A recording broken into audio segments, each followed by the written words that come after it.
Vamos a hablar de los ficheros de propiedades en Java, al igual que hemos visto hasta ahora cómo escribir y leer ficheros de texto, ficheros binarios, y hemos visto también cómo serializar objetos y convertirlos en bytes para que sean luego legibles a través de, al leerlos de esos archivos con Object Input y Data y Object Output Stream. Vamos a ver unos ficheros concretos que funcionan de una forma un pelín peculiar y que son comunes no solo a Java, sino que existen en otros lenguajes, en Kotlin también los tenemos, en aplicaciones Android también existen, que son los ficheros de propiedades. Los ficheros de propiedades, como tal, son archivos de texto plano, ¿vale? No tienen, entre comillas, nada especial, pero sí que podemos trabajar con ellos de forma un poco cómoda, precisamente para leerlos y escribirlos de una forma un poco más ágil, cuando los queremos para un fin concreto y no queremos liarnos demasiado con la lectura y la escritura de un fichero, con en qué estructura le vamos a dar al fichero para ver dónde almacenar los datos, o no queremos montar algo más complejo como un CSV o algo así. Esto es para cuando queremos almacenar 3 o 4 datos muy concretos de configuración o de propiedades, por eso se llaman así, para acceder a ellos de forma rápida y fácil, ¿vale? Fijaos que nos dice aquí que son ficheros de texto que se utilizan para almacenar configuraciones y parámetros de una aplicación. Son muy útiles para separar la lógica del programa de la configuración, lo que nos permite modificar los parámetros sin necesidad de recompilar el código. En Java, los ficheros de propiedades se representan mediante la clase properties, que es una subclase de la hashTable, ¿vale? Que esta clase lo que nos va a permitir es almacenar pares clave-valor. Y ahí es donde está, valga la redundancia, la clave de todo esto. Los ficheros de propiedades se van a almacenar siguiendo todo el rato pares clave-valor, donde tanto la clave como el valor son cadenas de texto, son strings. ¿Quiere decir esto que solo podemos almacenar strings como propiedades? No, vamos a poder almacenar otro tipo de propiedades sin ningún problema, pero luego en el archivo en sí van a ser strings. Una vez tenemos donde la clave y las cadenas son lo que decíamos, son strings, los ficheros de propiedades, bueno, nos dice aquí que suelen tener la extensión properties, pero realmente le podemos dar la extensión que queremos. Es simplemente que por defecto la clase properties,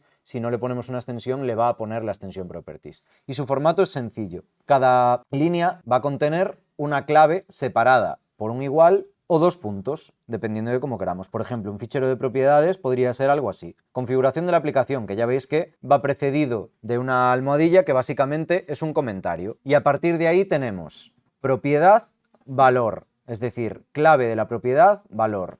Clave de la propiedad, valor. Fijaos que aquí estamos configurando la aplicación y tenemos el nombre de la aplicación, app.name es la clave, nombre, o valor de esa clave, mi aplicación. Nombre de, app versión, propiedad app versión, valor 1.0.0.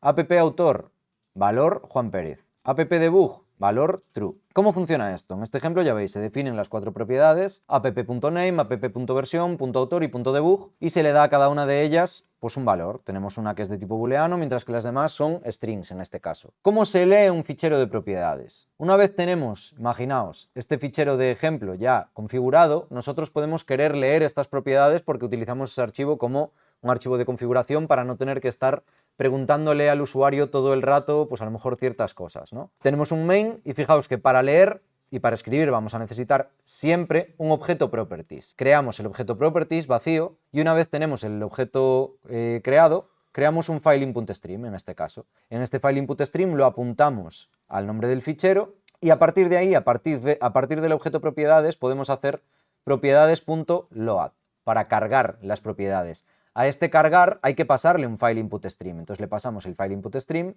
y a partir de ahí podemos directamente sacar cada propiedad en su dato. AppName, que sabemos que es un string, llamamos a getProperty AppName. AppVersion, que sabemos que también es un string, llamamos a getProperty AppVersion, con el autor lo mismo, y fijaos que con el booleano podemos directamente llamar al booleano, solo que al coger la propiedad la cogemos como una string más, pero llamamos al método boolean parse boolean para convertir esa propiedad en booleano. Obviamente esto tenemos que estar seguros de que es así, porque si no, sabéis que si esto no fuera un booleano, lo que tenemos en esa clave, podría saltar una excepción.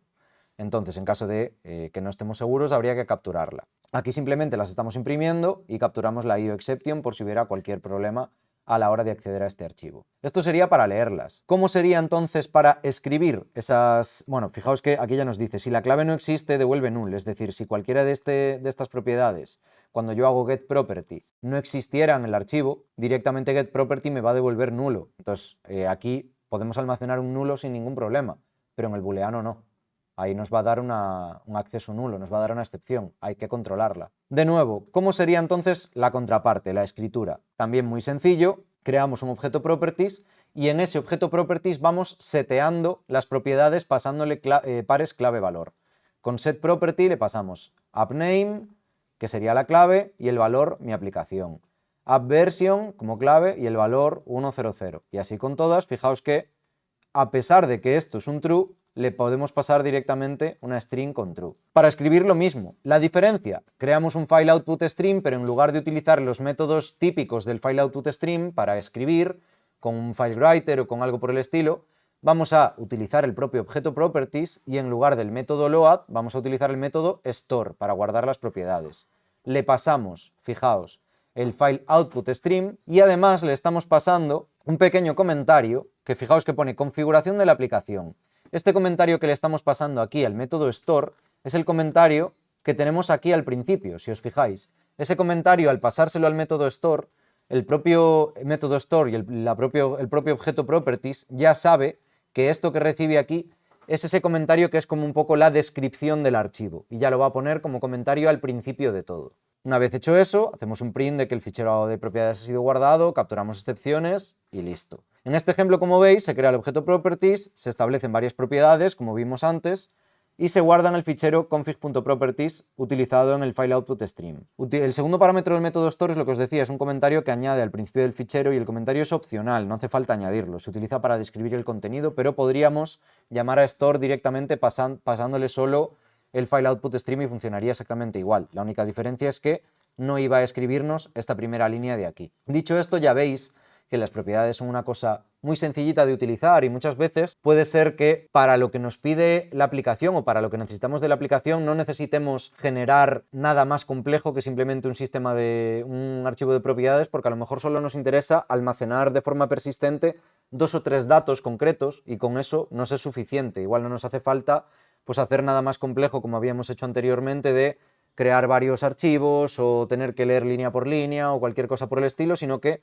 con los métodos load y store ya sería más que suficiente para trabajar con esos archivos, ¿no? Ya digo, puede servir para cosas como preferencias de usuario, pues si tuviéramos, imaginaos, no solo aplicaciones vía línea de comando, sino incluso a lo mejor una interfaz gráfica y tenemos pues un modo claro y un modo oscuro, para no hacer que el usuario cada vez que abra la aplicación tenga que elegir si por defecto tenemos el claro y el usuario quiere el oscuro. Si el usuario pone el oscuro, eso podríamos almacenarlo en propiedades, por ejemplo, para que con ese archivo ya generado, cada vez que el usuario abra la aplicación, leamos ese archivo de propiedades y ya lo pongamos a su gusto, ¿no? Cosas del estilo de, pues yo qué sé, cantidad de volumen o cosas que le dejemos al usuario modificar en nuestra aplicación.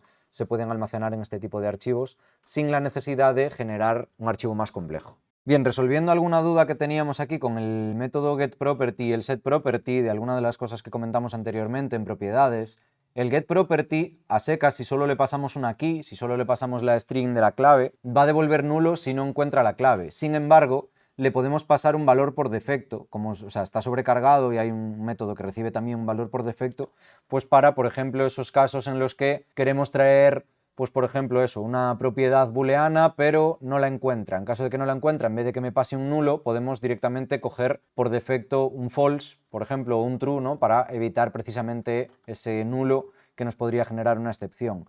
Y con respecto a lo que decíamos antes del setProperty, que hay algunos otros, por ejemplo, en Kotlin creo recordar que sí que está sobrecargado y admite como valores no solo strings, sino otro tipo de datos. En Java, no. En Java, por lo menos en la versión que tenemos aquí de properties de Java 8, el método de setProperty no está sobrecargado y solo admite pares clave valor como strings. Luego la conversión habría que hacerla a la hora de leer ese dato simplemente y a la hora de enviarlo también habría que convertir a string para que en todo momento almacene esos pares clave valor como strings.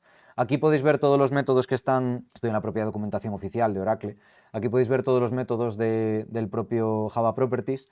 Ya veis que como tal, pues por ejemplo, para listar admite un print stream y un print writer, para cargar, o sea, para leer, vaya, para hacer el load admite el input stream, pero también admite un reader, también, bueno, admite más cosas por ahí, el store admite un writer directamente, al que le podemos pasar los comments, que son, ya digo, no son obligatorios como tal. También admite un output stream, admite también, bueno, varias cosas, ¿no? Tenéis por ahí toda la documentación y los datos necesarios por si tenéis cualquier duda al respecto.